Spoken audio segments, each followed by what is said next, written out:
साथी ऊंचा बोल, हल्ला बोल, हल्ला बोल। अरे डर गया क्या मर गया क्या जोर से बोल, हल्ला बोल, हल्ला बोल। अरे राजा सिंह पे हल्ला बोल, हल्ला बोल, हल्ला बोल। अभी मुंह पे मूछ नहीं आई, आनंद नाम का शख्स जवर्गी में हुजूर सल्लल्लाहु अलैहि वसल्लम की शान में गुस्ताखी करता है और काबतुल्लाह के ऊपर नरेंद्र मोदी और योगी को खड़ा करके स्टेटस डालता है सरेआम। क्या हम प्रोटेस्ट तक ही महदूद हैं?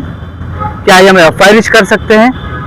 इसके अलावा कुछ कर रहा है क्या नहीं कर रहा है? क्या मुसलमानों को खाली ये करने के लिए आप छोड़े हुए हैं? सिर्फ आर्टिकल 25, आर्टिकल 15, आर्टिकल जितने भी हैं, जो अभी आप जंग में जाएंगे वहां पर छोटे बच्चों को, औरतों को, बूढ़ों को और दरख्तों को हाथ नहीं लगाना है। सिर्फ लड़ाई किससे करना है? जो वहां पे ठहरे हुए सोल्जर्स हैं उनके साथ लड़ाई करना है। परस्त है ये जितने भी आरएसएस वाले हैं, जितने भी बजरंग दल वाले हैं, ये समझते हैं मुसलमानों की माँ मर्द पैदा नहीं करती, हमारी माँ वो मर्द पैदा करती है जिसे हजरत टीपू सुल्तान कहते हैं। हमारी माँ वो मर्द पैदा करती है जिसे खालिद बिन वलीद कहते हैं। आप ऐसे ही मुसलमानों को साइडलाइन करते रहेंगे, उनकी तकलीफों को नहीं सुनेंगे, आपको बैलेट के जरिए इंशाल्लाह आने वाले इलेक्शनों में मुसलमान आपको उसका सबक सिखाएगी। अस्सलाम वालेकुम रहमतुल्लाहि व बरकातुहू। आज हम डीसी ऑफिस के सामने आकर खड़े हैं।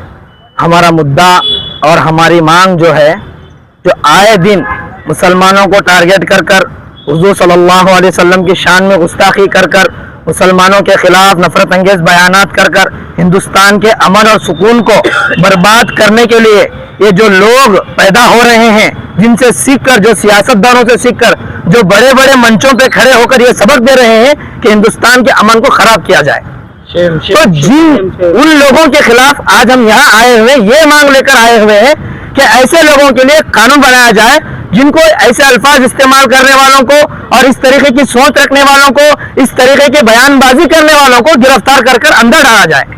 ऐसा करेंगे ये कानून, अगर ये कानून बनता है, इस तरीके का अगर अमल में लाया जाता है, तो दूसरा इस तरीके के अल्फाज दोहराया नहीं करते। लेकिन आज आए दिन अभी मुंह पे मूछ नहीं आई, आनंद नाम का शख्स जवर्गी में हुजूर सल्लल्लाहु अलैहि वसल्लम की शान में गुस्ताखी करता है और काबतुल्लाह के ऊपर नरेंद्र मोदी और योगी को खड़ा करके स्टेटस डालता है सरेआम। उसे हिम्मत और जरूरत कहां से मिल रही? कहां से मिल रही? ये इतना बीजेपी का एमएलए खड़े होकर 5 लाख देंगे हम मुसलमान लड़के से शादी कर कर लाएंगे, इस तरीके की बयानबाजी देकर नौजवानों को क्या सबक देना चाह रहे हैं? लेकिन आज ऐसे नौजवान अगर पैदा हो रहे हैं तो इनका मुकाबला करने के वास्ते हम नौजवान भी तैयार हैं। तो हम ये हुकूमत से और ये कानून से, डिपार्टमेंट से ये उम्मीद करते हैं, ये मांग करते हैं कि ऐसे लोगों को फौरन गिरफ्तार कर अंदर डालें। हम ऐलान मोहम्मद सल्लल्लाहु अलैहि वसल्लम के नाम का अगर नारा बुलंद करते हैं या बैनर लगाते हैं तो फौरन पर लाठीचार्ज किया जाता है, उन्हें अरेस्ट कर जेल में डाला जाता है। और इस तरीके की हमारी कम्युनिटी यानी मुसलमानों को टारगेट करने वाले, हुजूर की शान में गुस्ताखी करने वालों को सरेआम छोड़ा जाता है बोलने के लिए। ये कहाँ का इंसाफ है? हम इंसाफ मांगने के लिए यहाँ पर जमा हुए हैं। हम अमन पसंद लोग हैं, हम मुसलमान हैं, हम सुकून और अमन चाहते हैं। हिंदुस्तान को एक बाग बनाकर, एक गहवारा बनाकर दे हमारे बुजुर्ग, हमारे अकाबिर, हमें उसे बचाकर रखना चाहते हैं। ये लोग इस अमन को खराब करने की कोशिश कर रहे हैं, हम ऐसा होने नहीं देंगे और हिंदुस्तान के कानून को पामाल होने हम नहीं देंगे। हम जिंदा हैं। सिर्फ और सिर्फ हमारी मांग ये है, और आज ये अलंग के नौजवान जो पैदल अलंग से चलकर डिपार्टमेंट से और डीसी मैडम से मिलने के लिए और ये कानून की मांग लेकर अलंग से गुलबर्गा को आए हुए, उनका इस्तेकबाल करना चाहिए और उनकी जो मांग है अलंग के नौजवानों की और गुलबर्गा के नौजवानों की, उनकी मांग को पूरा करना चाहिए। अगर ये मांग पूरी होती है तो ये अमन और सुकून बरकरार रहता है। मेरा नाम मोहम्मद गौस पटेल। अस्सलाम वालेकुम रहमतुल्लाहि व बरकातुहू। मैं हूँ चांदपाशा जमात। आज हमने अलंग से एक मेमोरेंडम पेश करने के लिए आए हुए हैं डीसी के थ्रू, सीएम कर्नाटक और प्रेसिडेंट ऑफ इंडिया को एक मेमोरेंडम। एक ही चीज़ से पूछना चाह रहा हूँ कि क्या हम प्रोटेस्ट तक ही महदूद हैं? क्या ये हम फायरिश कर सकते हैं? इसके अलावा कुछ कर रहा है क्या नहीं कर रहा है? क्या मुसलमानों को खाली ये करने के लिए अब छोड़े हुए हैं? सिर्फ आर्टिकल 25, आर्टिकल 15, आर्टिकल जितने भी हैं, जो राइट टू रिलीजन के लिए है, ये सबका उल्लंघन कर रहे हैं लोग। इवन मुस्लिम रहते, नॉन मुस्लिम रहते, सबका एक समान रहना। मेरी एक ही डिमांड है सीएम कर्नाटका से, कर्नाटका में ये लॉ इम्प्लीमेंट होना, रिलीजियस फिगर के ऊपर एक भी आवाज़ नहीं आना। अगर आएंगे इंशाअल्लाह, उसके बाद हम लोग जो करेंगे वो बाद में से पूरा कर्नाटका भी देखेंगे इंशाअल्लाह। अस्सलाम वालेकुम रहमतुल्लाहि व बरकातुहू। आज शहर गुलबर्गा में अलंग के नौजवान जो अलंग शरीफ से पैदल निकलकर गुलबर्गा डीसी ऑफिस को पहुंचे हैं और साथ में हमारे गुलबर्गा के नौजवान भी उनका सपोर्ट करते हुए आए हैं। हम लोगों का एक ही मुतालबा है, जैसा कि आप लोग देख रहे हैं कर्नाटका में हो या यूपी में हो या तेलंगाना में हो, मुल्क के हर एक रियासत में गुस्ताख रसूल बढ़ते जा रहे हैं। ऐसी गुस्ताखी हो रही है जैसे सोशल मीडिया पे हो। रिसेंटली हम जवर्गी का मामला देख चुके हैं, जवर्गी में भी एक एफआईआर हुई और यहाँ पे गुलबर्गा में भी रिसेंटली एक मामला हुआ जिसमें गुलबर्गा के सोशल एक्टिविस्ट मिलकर जो है उनको पुलिस के हवाले कर। देखिए ये करने का मकसद क्या है आप लोगों को सीधा सीधा पता है, एक कम्युनिटी को टारगेट करना। ये कम्युनिटी जिनसे मोहब्बत करती है हुजूर अक़दस सल्लल्लाहु अलैहि वसल्लम, उनको टारगेट करके कम्युनिटी को बदनाम करने की यहाँ पे साजिश की जा रही है। आप किसको टारगेट कर रहे हैं? आप टारगेट हुजूर अक़दस सल्लल्लाहु अलैहि वसल्लम को कर रहे हैं। आप पहले उनकी सीरत पढ़िए। हुजूर अक़दस सल्लल्लाहु अलैहि वसल्लम 1400 साल पहले जब जंगें होती थी उस वक्त आप सल्लल्लाहु अलैहि वसल्लम उनके सहाबा जब जंग में जाते थे तो आप उनको एक नसीहत करते थे, जब भी आप जंग में जाएंगे वहां पर छोटे बच्चों को, औरतों को, बूढ़ों को और दरख्तों को हाथ नहीं लगाना है। सिर्फ लड़ाई किससे करना है? जो वहां पे ठहरे हुए सोल्जर्स हैं उनके साथ लड़ाई करना है। एक ऐसी मेंटालिटी वाले आप सल्लल्लाहु अलैहि वसल्लम हैं, हम उनको फॉलो करते हैं, हम उनके आशिक हैं। आज शहर गुलबर्गा में ये गुस्ताखों की क्या है मालूम है, हद से ज्यादा बढ़ती जा रही है। इसकी एक ही वजह है क्योंकि गुलबर्गा के नौजवान क्या है मालूम है, खामोश हो गए थे, ये लोग समझ आए। मगर आज मैं यहाँ पे मीडिया के माध्यम से कहना चाहता हूँ कि गुलबर्गा के नौजवान जाग चुके हैं और पूरे मुल्क भर के नौजवान जाग चुके हैं। हम ये चीजें बर्दाश्त नहीं करेंगे। हम यहाँ पर मेमोरेंडम देने आए हैं और डीसी मैडम से मुतालबा ये करने आए हैं कि इसके खिलाफ एक कानून बनाया जाए। आप खुद ही सुमोटो बुक कीजिए, खुद ही उनको अरेस्ट कीजिए, खुद ही उनके ऊपर कार्रवाई कीजिए। हमें आकर आपको अप्रोच होकर बोलने की जरूरत नहीं पड़नी चाहिए। यही हमारा मुतालबा है और मैं यहाँ के और भी नौजवान से गुजारिश करता हूँ कि आप लोग भी जो है ना पुलिस का सहारा लीजिए, एफआईआर कीजिए। जहाँ कहीं भी ऐसे इंसिडेंट दिखेंगे वहाँ पर एफआईआर कीजिए। रिसेंटली हम लोगों ने एफआईआर की थी, एफआईआर कर पुलिस ने भी हमें आश्वासन दिया था और पुलिस भी हमें क्या है मालूम है अच्छा इसमें सपोर्ट कर रही है। तो आप लोगों से भी गुजारिश है, आप लोग भी क्या है मालूम है उनके ऊपर एफआईआर कीजिए। और ये जहनियत रखने वाले लोगों को मैं एक ही चीज कहना चाहता हूं कि आप लोग जो है ना इनको आगे कर आप लोग पीछे से उनका सपोर्ट कर रहे हैं। वो जहन को हमें खत्म करना है। वो कौन जहन रखता है, वो जहन को हमें खत्म करना है, वो आइडियोलॉजी को हमें खत्म करना है। जज़ाकल्लाहु खैर। मेरा नाम शेख सरफराज अहमद है। अस्सलामु अलैकुम वरहमतुल्लाहि वबरकातहू। पहले तो मैं यहाँ गुलबर्गा की सरजमीन से, अलंद की सरजमीन से जो हमारे आशिकाने रसूल आए हुए हैं उन तमाम का इस्तकबाल करता हूं और उनके तमाम के जज्बे को मैं सलाम करता हूं कि एक आशिक रसूल का जो फ़र्ज़ होता है आज उन्होंने वो निभाया है। मैं उन तमाम का तहे दिल से शुक्रिया अदा करता हूं।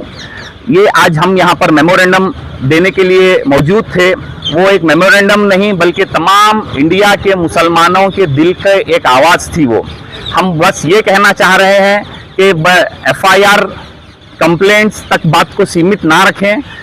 एडमिनिस्ट्रेशन से गुजारिश है, पुलिस डिपार्टमेंट से गुजारिश है कि आफ्टर एफआईआर, आफ्टर कंप्लेंट सख्त से सख्त एक्शन लिया जाए ताकि जिन पर कंप्लेंट दर्ज की गई हो वो नेक्स्ट टाइम ऐसी कोई गलती ना करें। साथ ही साथ कोई आइंदार बार ऐसी हिम्मत भी ना करे कि कोई रिलीजियस स्कॉलर पे वो बदजुबानी या बदकलामी करे। इसके अलावा कर्नाटक सरकार, चलिए मान लेते हैं कि बीजेपी एक फेसिस्ट हुकूमत है, वो साइडलाइन कर रही है, मुसलमानों को समझ में आता है। कांग्रेस को अपने गिरेबान में झांकने की जरूरत है। मुसलमान उन्हें अपना पूरा 100% वोट देके जिताता है।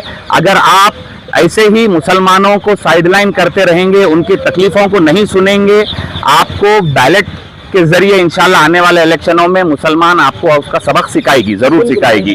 दूसरी बात, फलस्तीन का स्टेटस लगाने पर बंदों पर एफआईआर की जाती है और उन्हें गिरफ्तार अरेस्ट किया जाता है। और इसके बनिस्बत अगर हम दूसरी चीज अगर देख रहे हैं तो आप सल्लल्लाहु अलैहि वसल्लम की शान में गुस्ताखी करने वालों पर एफआईआर भी की जा रही है, कंप्लेंट भी की जा रही है, बट वो बाहर आवारा कुत्तों की तरह घूम ही रहे हैं।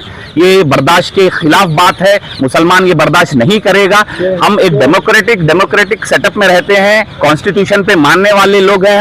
हम गुजारिश करते हैं कि कॉन्स्टिट्यूशन के तहत जो सख्त से सख्त सजा दी जानी चाहिए आप वो सजा दें। जिंदगी ये नहीं है किसी के लिए, जिंदगी है नबी की, नबी के लिए। नासमझ मरता है जिंदगी के लिए, जीना मरना सब कुछ है नबी के लिए।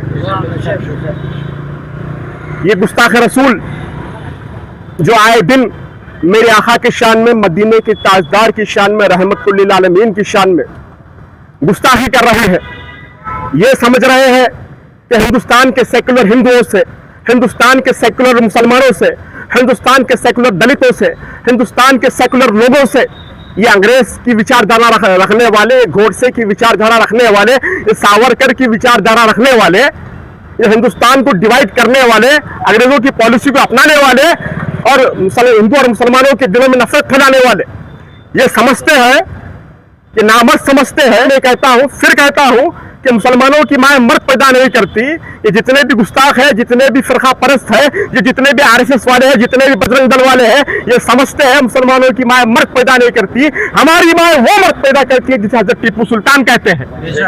हमारी मां वो मर्द पैदा करती है जिसे खालिद बिन वलीद कहते हैं।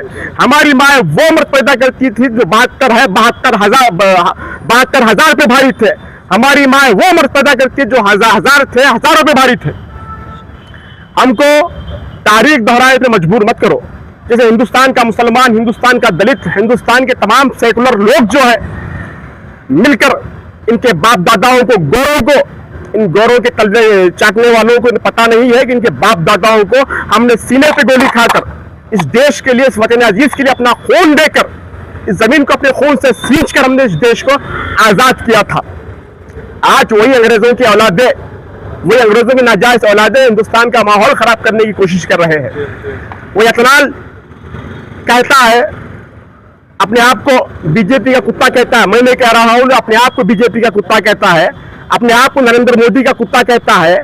वो कुत्ता जो अपने आप को बीजेपी का वफादार कहता है, वही बीजेपी पार्टी, वही जो है पार्टी उसको लात मार के हकालती है, उसको जिल्लत और रुसवाई के साथ उसको हकालती है। उसके बाद वो पागल होता है, पागल होकर जो है नबी की शान में गुस्ताखी करता है, नबी की शान में गुस्ताखी करता है। नबी की शान में गुस्ताखी करने के बाद यहाँ की गवर्नमेंट को चाहिए था कि इस गुस्ताख रसूल, इस फिरका परस्त को अरेस्ट करके जेल में डाले। राजा सिंह तेलंगाना में इससे पहले भी गुस्ताखी करता है, उसको कंडीशनल बेल मिलती है। कंडीशनल बेल मिलने के बाद कंडीशन में यह कहा जाता है, जज के जरिए यह कहा जाता है कि तुम जेल से रिहा होने के बाद किसी भी नबी की शान में, इस्लाम की शान में आप हेट स्पीच नहीं कर सकते। वो कंडीशन में उस राजा सिंह, उस मलून को बेल होती है, उस खबीस को बेल होती है। वो आकर कोर्ट के ऑर्डर का, कंडीशनल बेल ऑर्डर का वायलेशन करते हुए फिर से नबी की शान में गुस्ताखी करता है, मेरे आका की शान में गुस्ताखी करता है। मैं तेलंगाना गवर्नमेंट से ये गुजारिश करता हूं कि उस राजा सिंह के खिलाफ, ये कर्नाटका गवर्नमेंट से ये गुजारिश करता हूं, इस यतनाल के खिलाफ तमाम जितने भी गुस्ताखियां हो रहे हैं, इन गुस्ताखियों के खिलाफ एक सख्त कानून बनना चाहिए, इनको अरेस्ट करना चाहिए, इनके ऊपर यूएपीए एक्ट, इनके ऊपर देशद्रोही एक्ट लगाना चाहिए। मैं अलन के नौजवानों का मैं दिल की अमीर गहराइयों से जो है शुक्रिया करता हूँ, दिल की अमीर गहराइयों से जज्बे को मैं सलाम करता हूँ, जो अलन की सरजमीन से लाडले मुशाक अंसारी रहमतुल्लाह अलैह का फैजान लेते हुए अलन की सरजमीन से पैदल आकर तमाम बुज़दिल सियासतदानों को एक पैगाम दे रहे हैं कि नबी से, कि मेरे आका से मोहब्बत तो हम तेरे हैं, ये जहां चीज क्या है लोग खलम तेरे हैं। मैं आके को सलाम करता हूँ।